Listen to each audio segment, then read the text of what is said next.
امام اعظم ابو حنیفہ رحمت اللہ علیہ و فقہائے عراق کے ہاں، کثرت صحابہ و تابعین کے ہاں دریائی حیوانات میں سے سوائے مچھلی کے کوئی چیز حلال نہیں۔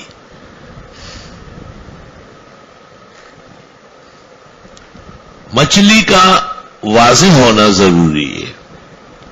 جواہر الاخلاطی میں ہے کہ ایسی چھوٹی چھوٹی مچھلی جس کا مچھلی ہونا مشتبہ ہے، ناجائز و حرام ہے۔ جواہر الاخلاطی ہندیہ میں اس کے کثرت حوالہ جات ہیں، قذاف الجواہر الاخلاطی، قذاف جواہر الاخلاطی۔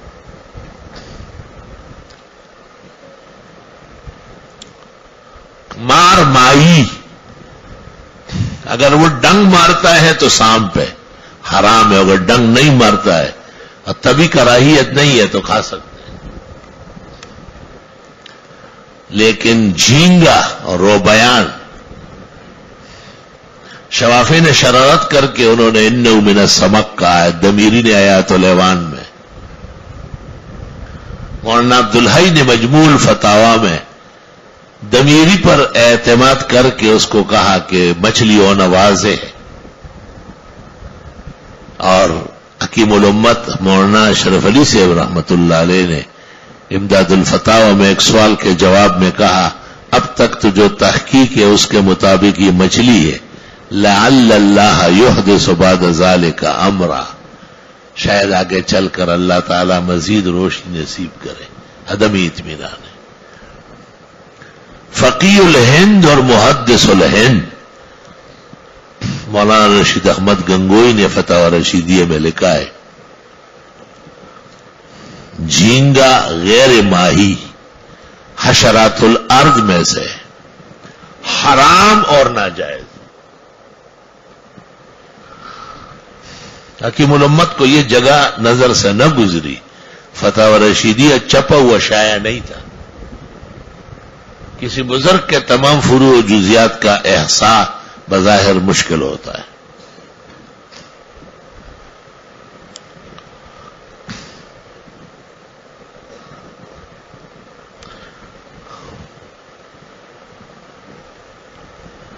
تو الگ تحقیق جھینگا چونکہ مچھلی نہیں ہے، لیس من السمک فلا يحل عند الحنفیہ لأن عند الاحناف لا يحل من البحر الا السمك۔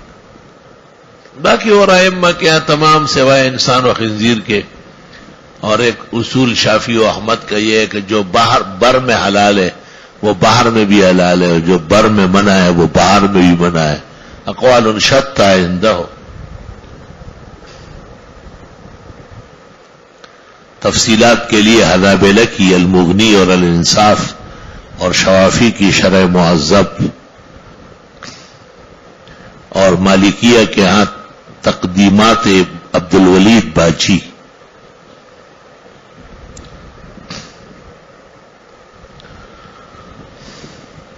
حضرت مولانا تقی صاحب دامت برکاتہم نے ابتداء میں درس ترمذی کے اندر صاف ستھرا لکھا ہوا ہے کہ منع ہے، نہیں کھانا چاہیے۔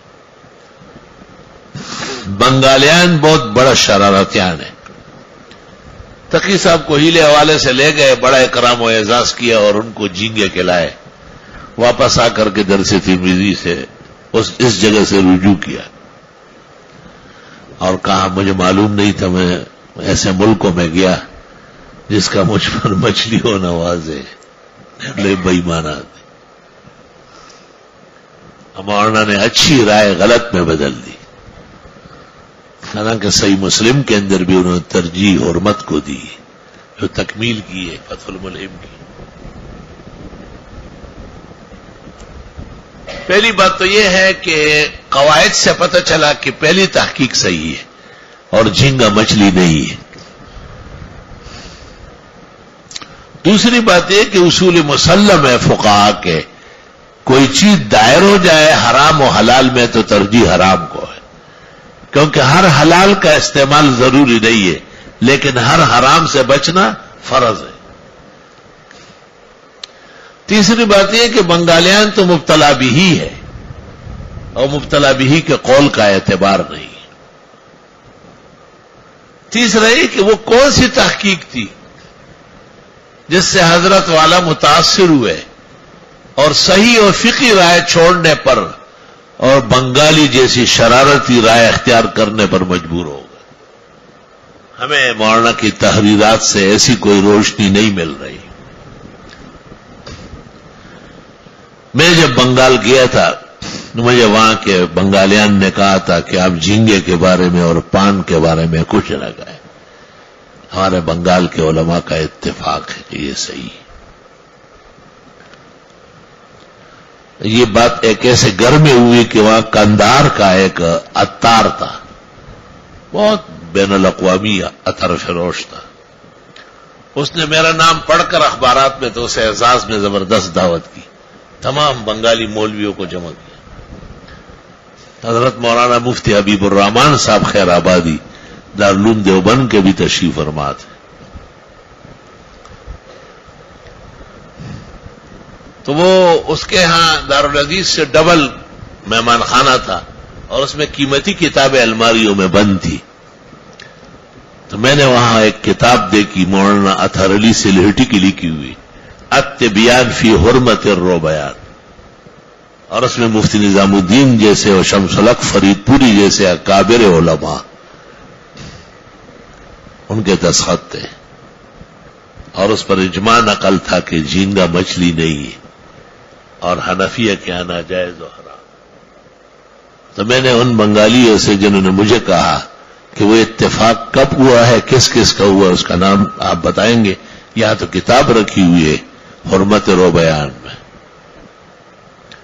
اور مولانا مفتی خیر آبادی کو میں نے کہا کہ اگر حضرت گنگوئی اور حکیم الامت کی عبارت میں تعارض و ترجیح کس کو ہے؟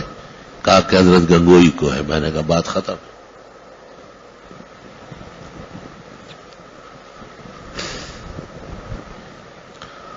تو بنگالیان کو اس طرح میں نے وہاں مار گرایا. اور پان کے بارے میں کہا کہ اجرت پان کو کچھ نہ کہے، پان بہت ضروری ہے. ہمارے ہاں تو روٹی ضروری نہیں ہے، پان ضروری ہے. میں نے کہا مسواک کی حدیث ہے، کہا وہ بہت ضروری ہے. مسواک بیان کرتے کرتے میں نے کہا اس منہ میں جس میں 6 دفعہ مسواک ہو اس کو زیب نہیں دیتا ہے کہ اس منہ سے بندر کا پیچھے کا حصہ بنا ہے. پان خور کا منہ ایسا ہوتا ہے جیسے بندر کا دبر، کئی رنگوں سے بھرا ہوتا ہے. تو میں نے کہا مسواک کی حدیث پر ایمان لانے والی قوم کو زیب نہیں دیتی کہ وہ پان خور ہو یا سگریٹ نوش ہو یا نسوار خور ہو، کہ پان میں سب رگڑا ہو. توبہ. جب میں یہ بیان کر رہا تھا ایک بہت بڑا بنگالی سامنے تھا، وہ ایسا منہ کھول کے مجھے یقین کر لے کہ میں شرم آ رہی تھی، مہمان تھا، اور نہ میں کہنے والا تھا کہ بندر نے اپنے پیچھے کا ایسا کھولا ہوا ہے. شپگ رنگو نہ پکی ہو، شپگ رنگو نہ پکی، 6 رنگ تھے اس کے منہ میں. اور وہاں ایسے خراب پان خور ہے کہ جس جگہ کوئی جائیں گے نا آپ مہمان ہوں گے تو پہلا کام آپ کا کیا ہوگا؟ اپنا بٹوا کھولے اور اس میں سے جو اچھا اچھا پان ہوگا اس میں ڈالے.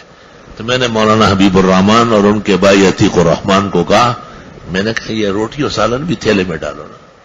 نہیں یہ تو بہت بری بات ہے. میں یہ بھی بری بات ہے، یہ ہمارے یہاں برا نہیں سمجھا جاتا ہے. الحمدللہ ہم نے جہاں قدم رکھا ہے وہاں حق کا بین بجا ہے. خاموشی اختیار نہیں کی ہے، نہ ان سے ڈرے.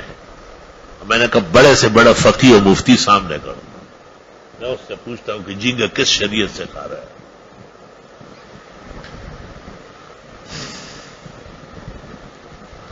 ہمارے استاد محترم مولانا مفتی ولی حسن جب امریکہ تشریف لے گئے تھے تو ان کو پتہ چلا کہ یہاں ایک فش سینٹر ہے اور اس میں ہر وقت 3000 ڈاکٹر مختلف سرجریوں میں تحقیقات میں لگے ہوتے ہیں.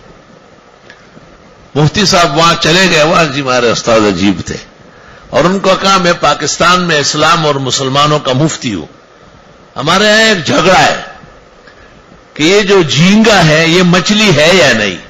اگر یہ مچھلی ہے تو حلال ہے اور اگر یہ مچھلی نہیں ہے تو یہ حلال نہیں. تو انہوں نے کہا آپ کاغذ پہ لکھ کے دے دیں. حضرت کو کہا کہ انگریزی میں. آپ نے کہا مجھے انگریزی نہیں آتی. کہا چل اردو میں لکھے, ہم انگریزی کر دیں گے. تفصیل لکھے. حضرت صاحب نے تفصیل لکھ کے وہاں دی اور ان کو ایک تاریخ دی. اس مقررہ تاریخ پر جب حضرت تشریف لے گئے تو انہوں نے ایک بک حوالے کی. یہ مفتیوں کے بیٹوں کو اس کا خیال کرنا چاہیے کہ وہ بک کہاں ہے. کتاب.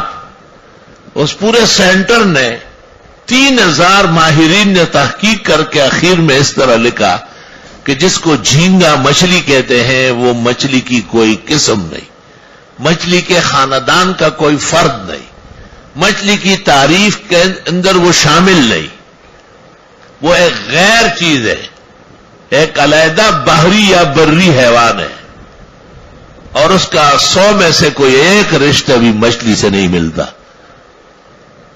اس لیے سینٹرل جو ہے نا بورڈ متفق رپورٹ لکھتا ہے کہ یہ نہ جھینگا ہے نہ جھینگے کی کوئی قسم ہے اور نہ اس کا کوئی فرد ہے. افسوس کہ حضرت اقدس استاذ گرامی قدر کہ یہ تحقیق یا تحریر حضرت مولانا تقی صاحب مدظلو کو کیسے نہیں ملی. اس خاص شاگرد تھے. اصل میں بنوری ٹاؤن سے ایک فتویٰ نکلا تھا, اس میں جھینگے کو جائز کہا تھا. میں وہ فتویٰ لے کہ نیو کراچی سے حضرت کے پیچھے آیا. حضرت نے مجھے کہا یہ دیکھو الجواب سیون احمد الرحمان ہے, میں نہیں ہوں. کیا ایک عبدالسلام نام کا آدمی ہے بنگالی, وہ یہ شرارتیں کرتا ہے کہ جس مجھ پر یقین ہے کہ یہ نہیں لکھے گا تو مفتی احمد الرحمان صاحب جی ذرا انہوں نے الجواب سیون. تو میں مفتی صاحب سے کہا, میں نے کہا آپ نے بہبود میں اور اٹک میں اور پشاور میں اور کوڑا خٹک پڑھتے ہوئے کبھی آپ نے جھینگا کھایا ہے, بچھو کھایا ہے؟ نہیں بچھو کی. میں نے کہا تو بچھو کا باپ ہے جھینگا, اس کی شکل تو دیکھیں. میں دیتا تو جائز ہے یہ نا پوچھے میں نہیں ماتا نخ کاری.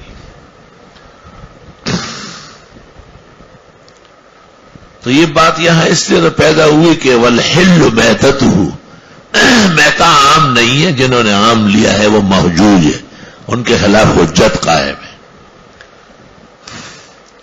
اور میتا سے مراد صرف سمک ہے. اگر مچھلی پانی میں مر گئی اور سوج نہ گئی, بدبو نہ پھیلی, تو بالاتفاق عند الائمہ والامہ حلال طیب ہے. شکاری جو جال ڈالتا ہے, دام ڈالتا ہے, تو وہ مر بھی جاتی ہے.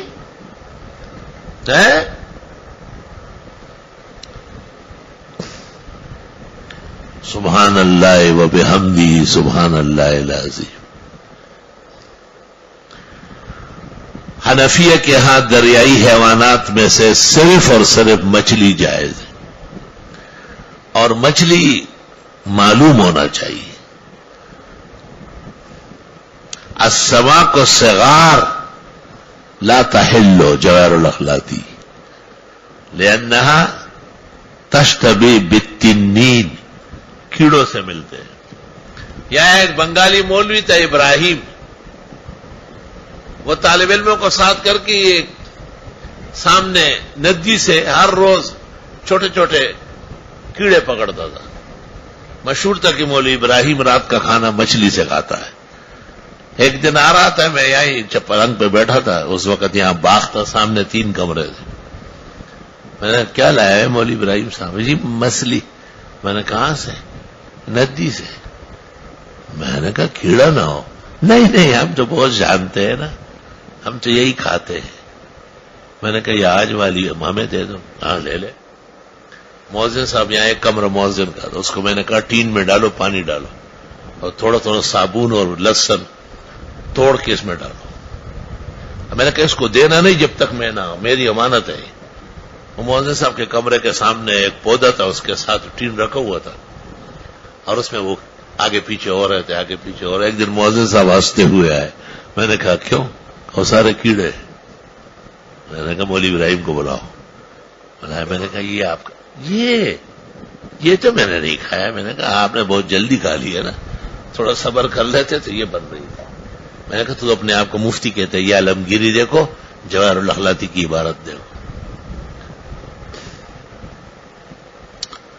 آخری دلیل میری یاد رکھے، کبھی بھولنا نہیں اس کو۔ مولوی احمد رضا خان بریلوی اعلی حضرت فاضل بدعت اور شرکیات میعتا حاضرہ، اس کا کام ہی کھانے پینے ہے، فضائل حلوہ، فضائل پراٹھا، فضائل فرنی، فضائل شیرمال، فضائل یہ وہ، بس فضائل ہے فضائل ہے، اور کھانے اور پینے ہیں، 94 کھانے لکھے۔ لیکن ایک بات عجیب سنو کہ احکام شریعت میں ایک سوال کے جواب میں تحقیق کر کے اعلی حضرت فاضل بریلوی لکھتے ہیں کہ بہرحال جھینگا مچھلی نہیں ہے، اس لیے ناجائز ہو رہا۔ میں کہتا ہوں 100 میں 1% کا 100 ایسا اس میں حلت کی بو ہوتی نا تو اعلی حضرت اسے منع نہ کرتے۔ اب ان کا تو مزاج یہ ہے، یہ تیجا ہو، یہ چیلم ہو، یہ برسی ہو، یہ کونڈے ہو، یہ خرافات و لایانیات ہو۔